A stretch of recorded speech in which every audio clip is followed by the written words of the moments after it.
Hi, everyone. I am David Lipton from The Reckoning, July 4th, 2030. Welcome to our 12th in a series of weekly podcasts. This podcast is called Why Do People Come to America? We might as well start with the now classic and lyrical formulation of why people come to America, first made in 1883, when the Statue of Liberty loomed over the harbor of New York City. Quote, "Give me your tired, your poor, your huddled masses yearning to breathe free, the wretched refuse of your teeming shore." End of quote. When viewing today's immigration over TV or the internet, the Rio Grande and land border with Mexico come to mind in the place of New York City and its harbor. Over 140 years later, they are still coming with no let up in sight. Similar lines of masses of people traveling overland to China, Russia, or Iran, our main competitors, cannot be seen, as they do not exist, because no one wants to go to those places. They're not desirable.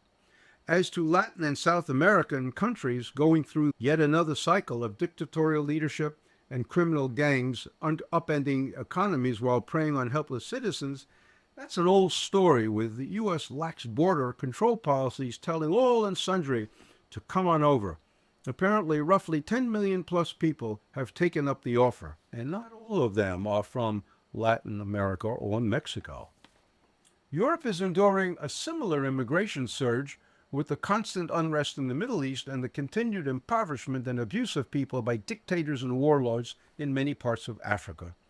Western countries are beacons of economic success and political stability that offer economic and personal prospects not available in, quote, tempest-tossed, end of quote, countries, or better described as bandit lands, from which many of these people are fleeing.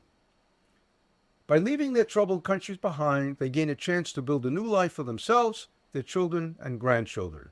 Not a bad offer. Now, here's the thing. Within a generation or two, all immigrants to the U.S. will become Americanized. Not so in Europe. Over there, the next generation will become another tribe. They will band together to fight against nationalist biases of their respective European host countries. Just look at what is happening in France, Germany, and Sweden. Returning to what is happening over here in the U.S., let's now look at three visuals. Now remember, facts can be stubborn things, and these visuals show what is actually happening in our country once immigrants enter our borders, and it's not what you think it is. The first graph showing the number of immigrants and their share of the U.S. population between 1850 and 2022. The long-term trend is crystal clear.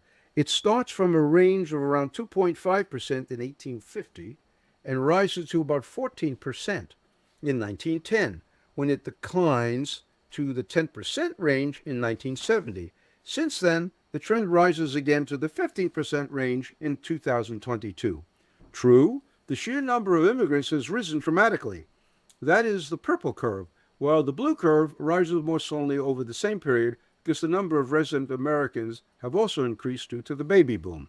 Both curves show signs of flattening out, and that's a good thing.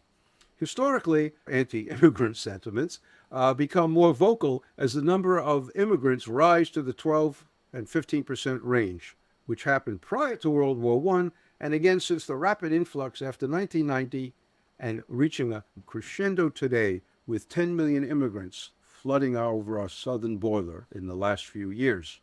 Where are these people going once they get here? Our second visual is a pictograph for the years 2018 to 2022, and that shows them moving to places like New York, California, Texas, and Chicago.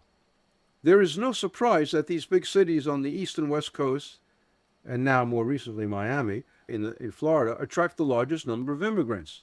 The migration to larger cities is an enduring pattern back to 1890, 1910, and 1910.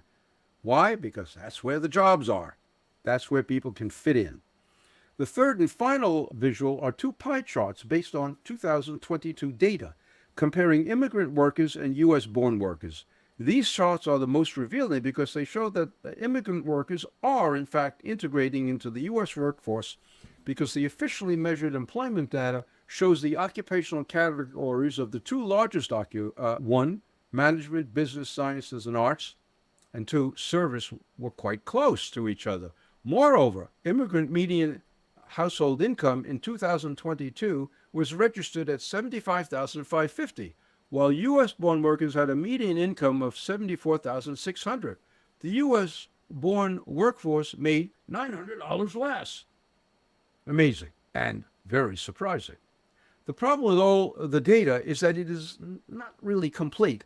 Many of the illegal immigrants go on to live in the subterranean dark economy of our country where accurate statistics are hard to come by and incomes are likely substantially lower.